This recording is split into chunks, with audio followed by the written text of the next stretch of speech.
ज्योतिष प्रेमियों के लिए बहुत ही खास प्रोग्राम लेकर के आपके सम्मुख उपस्थित हुआ हूं।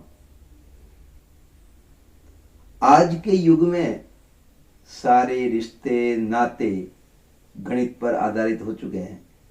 चाहे वह मित्रता हो तो भी गणित पर, पत्नी भी लाते हो तो गणित पर, कुछ भी समझ लो, चाहे उसको लाज से संबंधित समझ लो या स्वार्थ से संबंधित समझ लो, गणित पर आधारित है। एक ईश्वर प्राप्ति या परमात्मा की प्राप्ति, वहां पर गणित उपयोगी नहीं रहेगी। वहां गणित लगाओगे चूके, वहां पर तो प्रतीक्षा, विश्वास, श्रद्धा, श्रम की आवश्यकता होती है। जो मैं गणित लेकर के आपके सम्मुख उपस्थित हुआ हूं, उससे आपकी दिशा और दशा दोनों बदल जाएगी। आप पूरा कार्यक्रम देखिएगा, आपके जीवन भर उपयोग आने वाली है। ये ज्योतिष पर आधारित है। नजर बदलो नजारे बदलते हैं, सोच बदलो सितारे बदलते हैं, दिशा बदलो दशा बदलती है। मैंने हमेशा से ही देखा है, ज्योतिष जी आपको वही रत्न पहनाते हैं। मैं ज्योतिष के रत्नों के बारे में और ज्योतिष के कुछ सूत्र कि उसके आधार पर कौन सा रत्न आपको धारण करना चाहिए, मैंने बहुत से ज्योतिषियों को देखा है जो यह कहते हुए यह ग्रह आपके लिए खराब है, नीच का है, शत्रु राशि में बैठा है, अस्त है, मृत है, शुभ भावों का स्वामी नहीं है, वह अच्छा रिजल्ट नहीं दे रहा है, तो उसको बलवान करने के लिए रत्न पहला देते हैं। उसको बलवान करने से क्या लाभ भैया? मेरा तो दूसरा उद्देश्य है।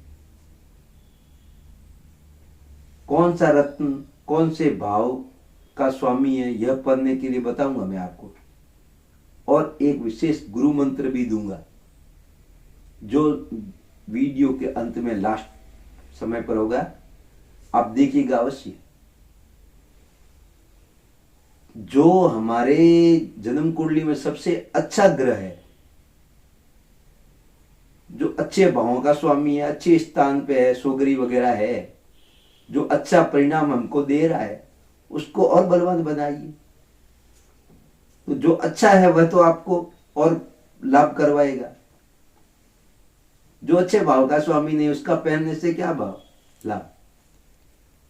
और भाग्य को बदलने के लिए, भाग्य का सहयोग प्राप्त करने के लिए से कौन सा रत्न धारण करना चाहिए, संतान प्राप्ति या शिक्षा प्राप्ति के लिए कौन सा रत्न पहनना चाहिए, आपके विचार, आपका व्यक्तित्व, आपकी सोच, आपका स्वास्थ्य, इसके लिए कौन सा रत्न पहनना चाहिए, आपकी पत्रिका में यह तीनों कौन कौन से श्रेष्ठ हैं, इसके बारे में बताऊंगा मैं आपको।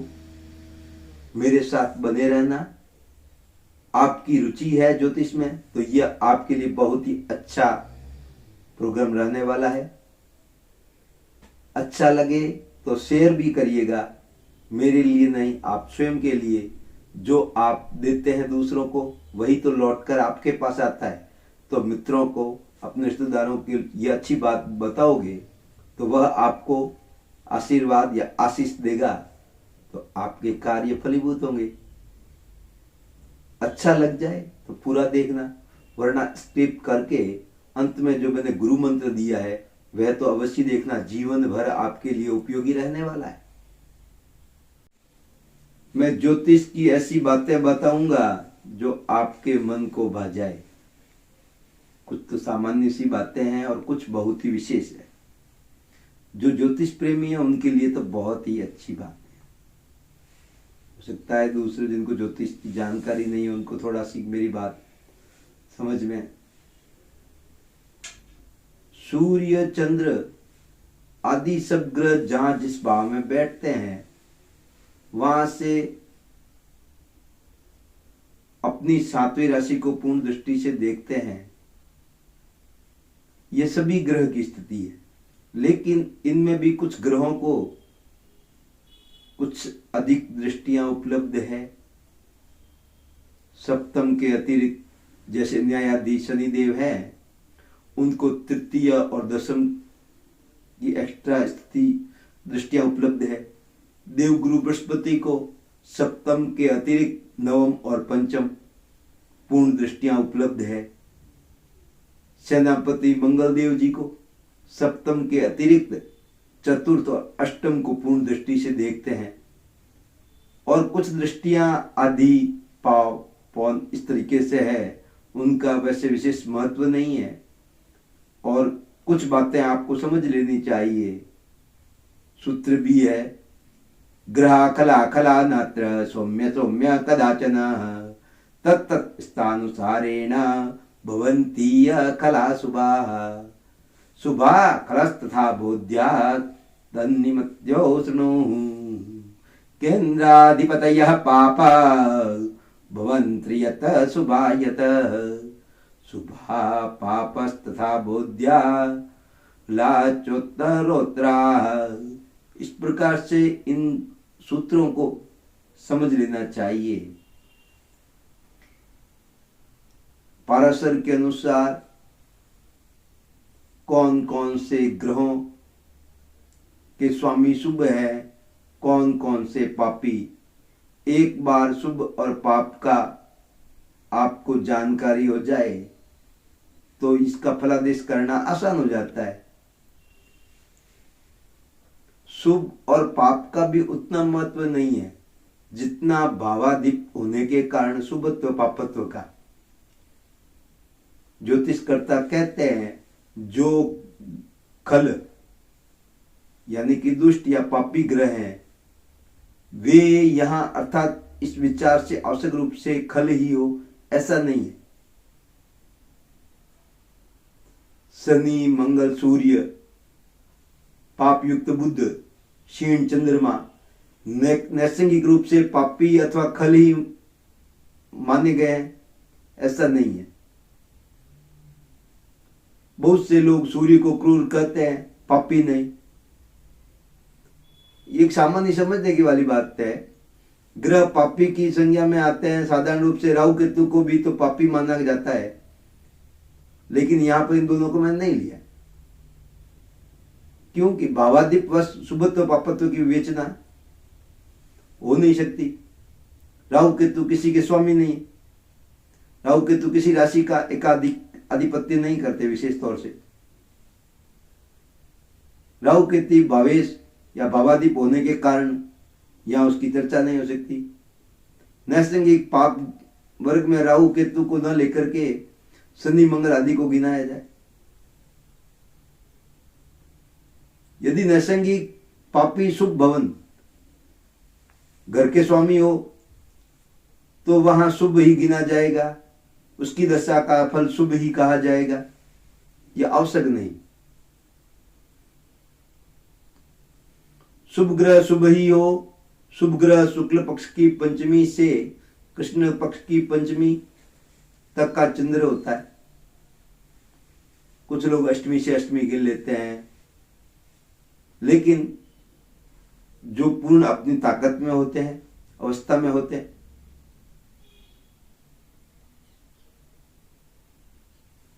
बृहस्पति नैसर्गिक शुभ ग्रह है, यह आवश्यक नहीं वह शुभ ही हो कि किसी कुंडली में नैसर्गिक शुभ ग्रह शुभ स्थानों का स्वामी होगा तभी वह शुभ फल देगा। चाहे नैसर्गिक शुभ ही हो तो पापी ही समझा जाएगा। अच्छे भावों के स्वामी होने से कभी खल ग्रह भी शुभ हो जाते हैं। खराब स्थान के स्वामी होने से कभी नैसर्गिक शुभ ग्रह भी पापी हो जाते हैं। मैं अलग अलग विवेचना करना, त्रिकोण और पांचवा और नम्मा घर, लगन भी है, लगन की अलग से विवेचना है।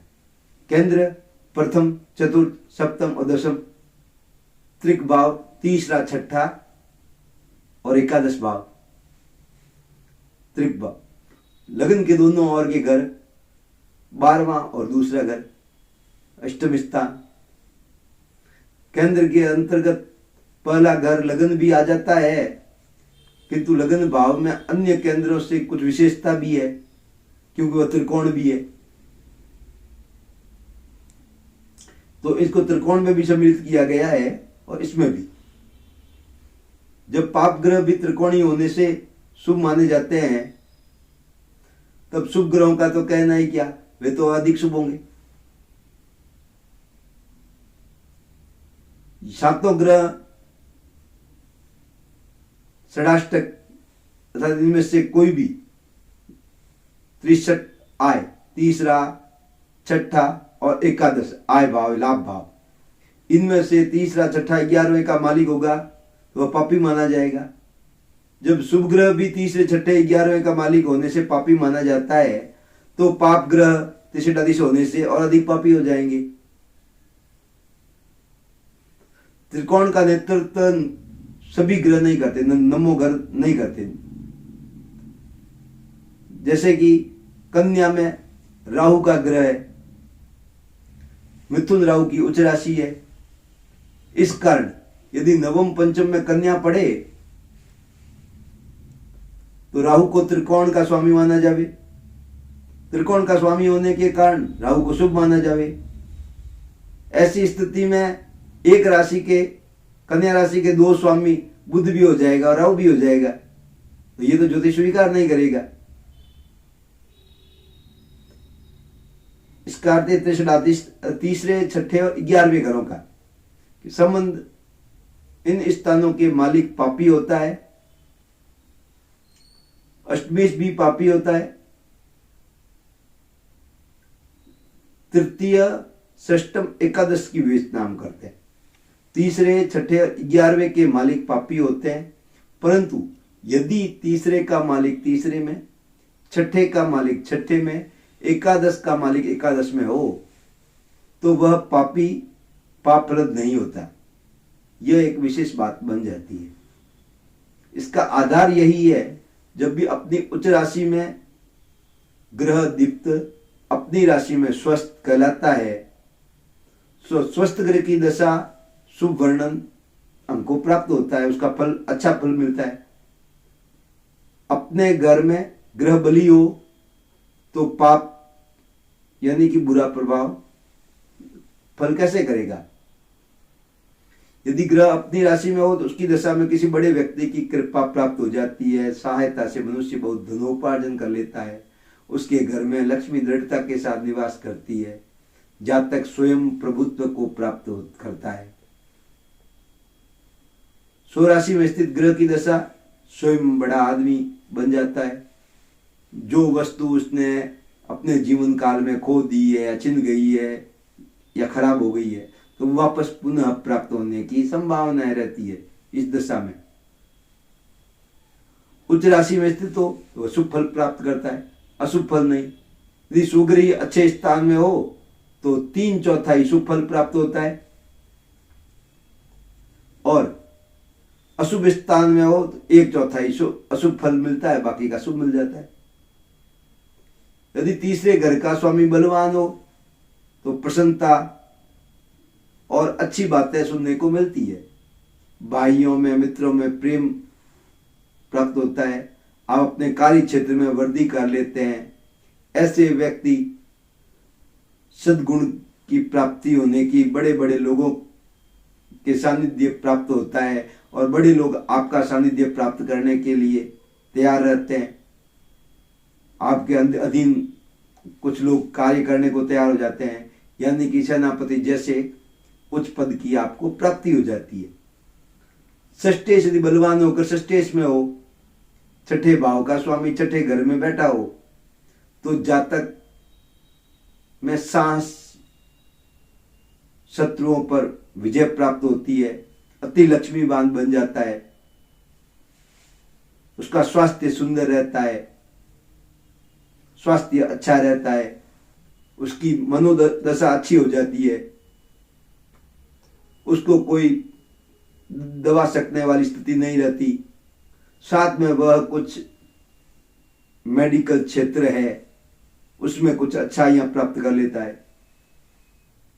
यदि 11वें घर का मालिक 11वें घर में सुग्री शुभ दृष्ट हो तो जातक में ऐश्वर्य प्राप्त होता है, बिना प्रतिबंध, रोक टोक, इष्ट बंधुओं का साथ मिलता है, नौकर दास वगैरह उनको प्राप्त हो जाते हैं, संसार के सारे सुख ऐसो आराम उसको मिल जाते हैं, भाग्य का उदय होता है।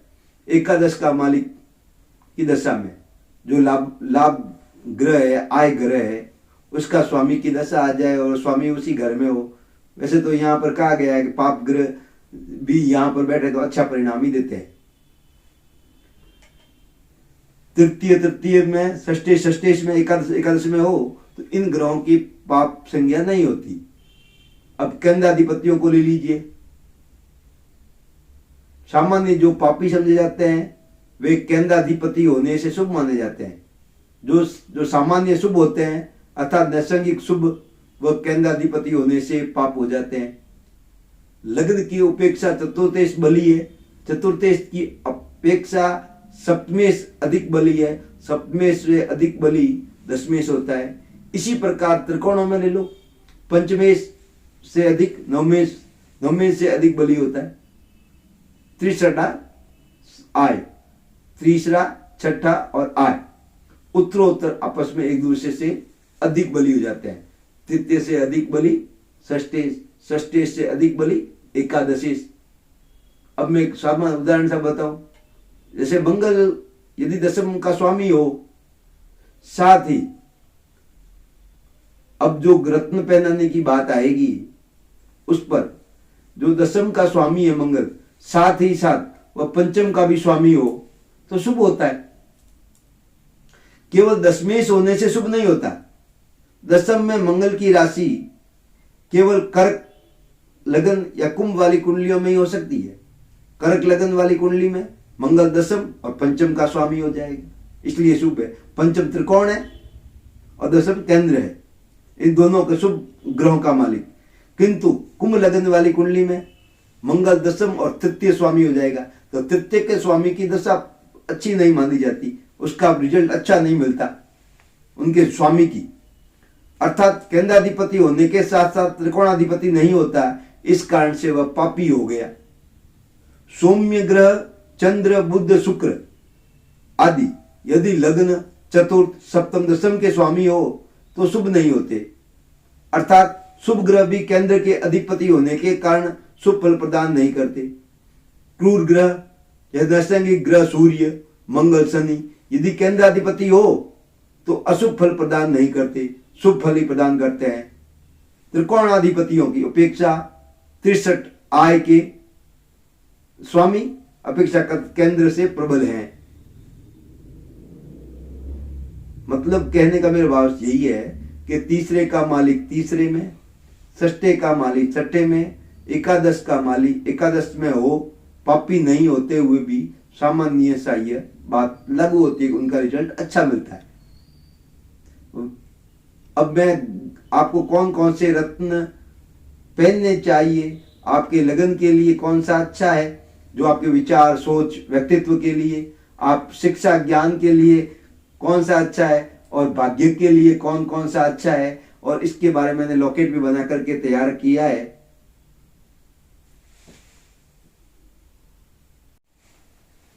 मेष राशि या मेष लगन वालों के लिए माणिक्य रत्न धारण करना बहुत ही शुभ है। मेष लगन में सूर्य पंचम त्रिकोण का स्वामी है और लग्नेश मंगल का मित्र भी है। यह रत्न मेष लगन वालों के लिए बल बुद्धि प्राप्त करने के लिए, संतान सुख के लिए, आप स्वयं शिक्षा ग्रहण करें शिक्षा के लिए, प्रसिद्धि के लिए, राज्य की कृपा प्राप्ति के लिए माणिक्य रत्न धारण करना बहुत ही शुभ परिणाम प्राप्त होने वाला मेष लगन या मेष राशि वालों के लिए। और ये सूर्य की महादशा चल रही हो तो यह और ही अत्यंत लाभदायक बन जाता है। दूसरे रत्न की मैं सलाह दूंगा आपको, मोती। मेष लगन की कुंडली में केंद्र चतुर्थ भाव सुख भाव का स्वामी चंद्रमा है और लग्नेश का भी मित्र है। तो मोती धारण करने से मेष लग्न वाले या मेष राशि वाले जातकों की मानसिकता अच्छी करने के लिए, मानसिक प्रसन्नता लाने के लिए, मानसिकता में ऊर्जा लाने के लिए, माता से संबंध, उनका आशीर्वाद प्राप्त करने के लिए, भूमि, ग्रह, जमीन वगैरह लाभ प्राप्ति के लिए, साधनों की प्राप्ति के लिए यह आपके लिए बहुत ही उपयोगी है। लेकिन मोती के साथ चंद्र की महादशा हो तो विशेष रूप से फलदायक बन जाती है। मोती के साथ में मूंगा रत्न भी पहनना चाहिए। चंद्रमा और मोती और मूंगा दोनों आपस में संयोग होने से लक्ष्मी योग का निर्माण हो जाता है। तो ये बहुत ही लाभकारी है। इससे लक्ष्मी योग बन जाता है। और आप चाहें तो एक और उपाय है कि आप दूध और केसर का तिलक अवश्य करना चाहिए, तो आपके धन की कमी नहीं रहेगी। मेष लग्न वाले या मेष राशि वाले जातकों पन्ना कभी भी धारण नहीं करना चाहिए, क्योंकि ये दोनों भावों का स्वामी जो तृतीय और षष्ठम है, जो अनिष्ट भाव है, अनिष्ट भाव का स्वामी का रत्न कभी भी धारण नहीं करना चाहिए। मेष राशि या मेष लग्न वालों के लिए मंगल लग्न का स्वामी है, जो आपके विचारों का, व्यक्तित्व का, आपके स्वास्थ्य का, शरीर का लिए ये बहुत ही उपयोगी है। तो आप मूंगा रत्न धारण अवश्य करना चाहिए। और मैं तो यहां तक कहूंगा ये कि आपका जीवन का रत्न है। धारण करने से आपके आयु में, स्वास्थ्य में, यश में और आपके विचारधाराओं में तेज आ जाएगा। आप निर्णय लेने की शक्ति बढ़ जाएगी। वैसे मेष राशि वाले निर्णय लेने में एक्सपर्ट रहते हैं, लेकिन मूंगा रत्न धारण करने से आपके आत्मबल में मजबूती आएगी। और एक रत्न और आपको बता दूं आपके लिए, आपके भाग्य का रत्न मेष राशि या मेष लग्न वालों के लिए आपके भाग्य का रत्न देवगुरु बृहस्पति है। वह नवम भी है, त्रिकोणी है और द्वादश का भी स्वामी है। यह त्रिकोण और भाग्य भवन का स्वामी होने से लगन के लिए बहुत ही शुभ माना जाता रहा है।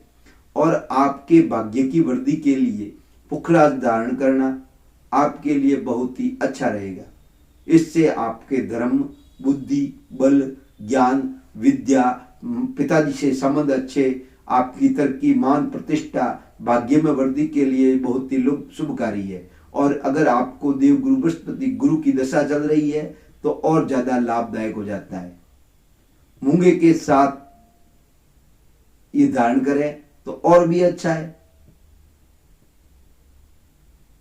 और मैं एक मेष राशि वालों के लिए एक रत्न और सजेस्टेड करूंगा, अमेरिकन डायमंड या ओपल या हीरा, रियल हीरा।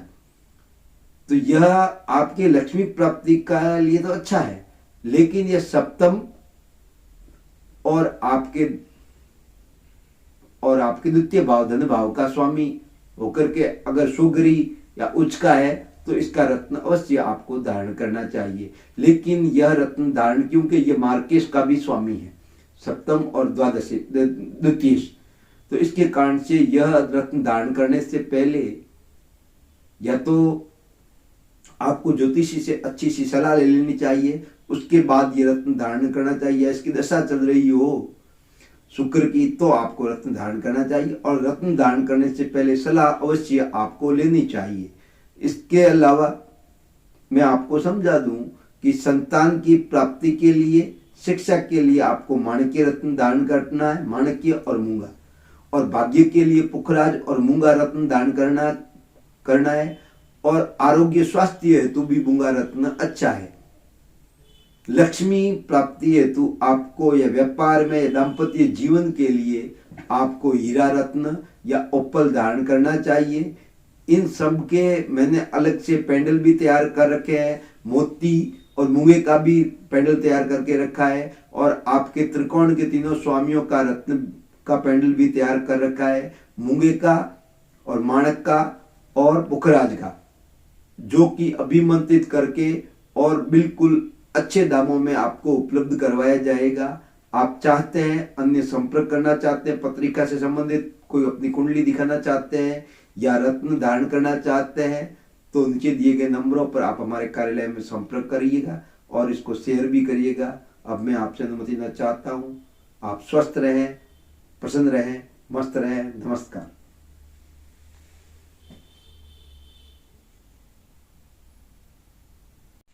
एक क्षण, मैं वो गुरु मंत्र आपको बताने वाला था, चूक गया, अब बता देता हूं। गुरु मंत्र आपके जीवन भर उपयोगी रहने वाला है। आप अपनों के पास या मित्र के पास कभी भी जब सलाह लेने के लिए पहुंचे, तो वो जो आपको फर्स्ट बार जो सलाह देगा वो परमात्मा द्वारा, उनके हृदय द्वारा निकली हुई सलाह होगी। और दूसरे दिन जो आप सलाह लेने कोई विचार विमर्श करने के लिए जाओगे, तो उसके अंदर भी कुछ कुछ गणित होगी, चाहे वह स्वार्थ की निहित गणित हो या कुछ भी हो। जो पहले समय में आपको, जो फर्स्ट बार जो आपको सलाह दी जाती है, वह सलाह आपके लिए बहुत ही उपयोगी रहती है। इस बात का हमेशा ख्याल रखें। फिर से आपको आशीर्वाद। स्वस्थ रहें, मस्त रहें।